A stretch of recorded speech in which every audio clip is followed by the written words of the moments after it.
Hey guys, welcome to the Compendium channel, and today we'll be talking about how to get started playing Dungeons and Dragons. And, well, Dungeons and Dragons is a game that has been loved throughout the years by a lot of role players for its creativeness, and it has become more simpler to include newer players to play the game, which is very good. So, today we'll be talking about, as I said, how to get started. And first of all, to get started playing Dungeons and Dragons, you will need to find a group of some sort. So this can be from your friend inviting you to their group. That already happened a few months ago and they just started and they requested that you come because you seem interested. Or you found out from like a post on a wall from a hobby shop that said looking for a player of some sort. You can also find a group on wizards.com, no advertisement intended. You can find them there. There's a group. You have to log or sign up first on their website, and then you find the group, and well, you find your city, and then you can find a group or something, and meet a group, and then most of the time people respond if it's a very active group, and they'll include you. So that's a good way to find a group that is pretty experienced or has a little more experience than everybody just started and you guys are friends. And then if it's like an experienced group, then you'll get to know more people. If you don't know anybody and everybody else is friends but not you, and you're the newbie. So you'll get to know more friends that way. So first of all, in a group you need players and a DM. Recommendation of around 5 to 6 players for basically all the classes, if you want. Or you guys can have like 2 of the same class, doesn't really matter. It's what the party chooses to do and the type of campaign that is. The DM has to run the whole campaign or the game basically, so you need one of those. He's like the whole rule book basically. And so yeah, you'll need 5 to 6 players. Not minimum, you can have less than that, but it's not fine with just like 2 people, a DM and a player. So more the merrier kind of thing, you know. And so first of all, if you're a player, you will need you'll be needing player's handbook, which will help you a lot. You will also be needing a dungeon master's guide. My friend's using that right now. Like my group has one book for the whole group kind of thing right now because we're short of money. So we just bought one. I don't have one to show you right now, but go get a dungeon master's guide. And also a monster manual. I don't have one of those, my friend has that one. And also players, if you guys want more experience, and actually if you just want to have this is for quick reference of rules and such. Or if you don't want to bring your hefty player's handbook all around with you every single time you go to a session. It's just a small little book, as you can see there, very thin. Lots of stuff, around 200 some pages of nice detailed writing. Yeah, pictures in there too. And so yeah, I'll show you a bunch of stuff there. It's all nice stuff, nice pictures, nice writing. Help you quick. There's an index that shows you basically where everything is, etc., etc. Shows you the deities, more deities and stuff than the player's handbook does, and that's really helpful for character creation. Also, if you want to get more monsters instead of just what's in the monster manual, you can get the monster vault, and it'll show this owl bear on the cover, and basically that's going to give you a couple more monsters than what the monster manuals have, and gives you a campaign included and some monster tokens. So it's a good buy. It's a good buy, guys. So go get that as well. Here's an example of the tokens.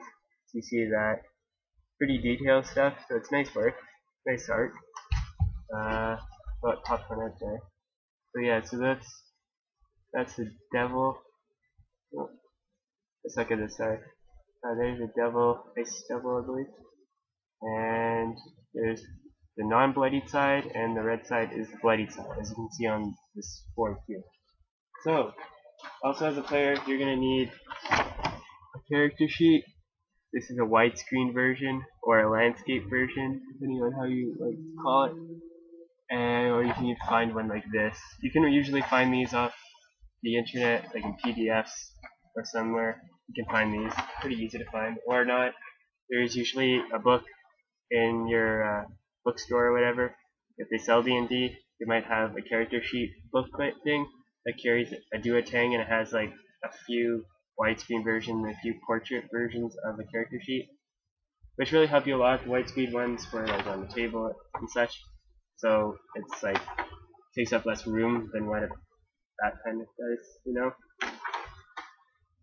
like more room for your map. So also you're gonna need, everybody in your group should have a pack of dice. This is a bag of dice. And you should have many versions of dice, like a 12-side, 10-side, a 4-side for smaller weapons, an 8-sided dice, a 6-sided dice, and a 20-sided dice are really helpful to have. You should have a few of each, so then in case you need to do bigger rolls, you don't need to share dice with other people, which slows the game down because you need to ask for people's dice. So it doesn't really help the situation a lot. So also you're going to need, as a DM, you're going to need a few maps. This is one that I created myself. So if you can't see that thing, that blue rectangle in the top right corner of the building is a bed. That's a dresser that's right beside it on the left side. At the bottom left corner, that's a countertop. To the north of that, just a bit, is a furnace, and there's a couple of walls, as you can see, dividing the rooms. And that's a bathroom room in the top left corner there. It's just in pencil because it's a toilet and it's white. So yeah, you need a map. Also need, if you guys want to play with that, you guys need some miniatures here, so you guys can like use this stuff. This is a lead figurine from the olden days where they used lead still, and so you can find these at hobby shops. I'm not sure if they're made of the same product. Might be in like plastic, but you can. It's fun to paint them because then you can say you painted this, and makes you feel proud of yourself, kind of thing, you know. Or you can buy the plastic ones from the packages. Or you can find them at hobby shops where they're just singulars and they're like 99 cents, and then you can buy those. And those are fun too. You can also, if you want to be more like constructive, you can like, and don't want to spend so much money on D&D products, you can find Heroescape stuff. Heroescape's a good product. It's kind of less expensive now because they don't put out so much anymore. It's more old stuff now. So it might cost less than it was a few years ago. So you can go pick those up. You just have to change the bottoms though, because they're not really to 1-inch scale kind of thing. So you just have to do that. That's all good. And then there's obviously more books that you can get. And then you can upgrade your characters, and your player character sheets will obviously become a little more vast the more experienced you become, and you'll see more monsters. So then you need to pick up more miniatures because you want more monsters, and you want it to be a visual thing, you know, like a 3D-ish thing. And also you can play D&D with no miniatures at all, and that requires the trust of players that they can follow on a grid sheet what you're saying, kind of thing. I'll have an example of that in another episode, and I believe that's all today. I don't want to pass the time limit, so because that's what I did last time. I passed over and I didn't upload it. So I'll have more detailed stuff on everything in a different video. And this is the Yak Hobbit saying ciao ciao for now. And wait for the, and please like and comment on this video telling me how I did. And please subscribe. Thank you a lot, guys. Ciao ciao.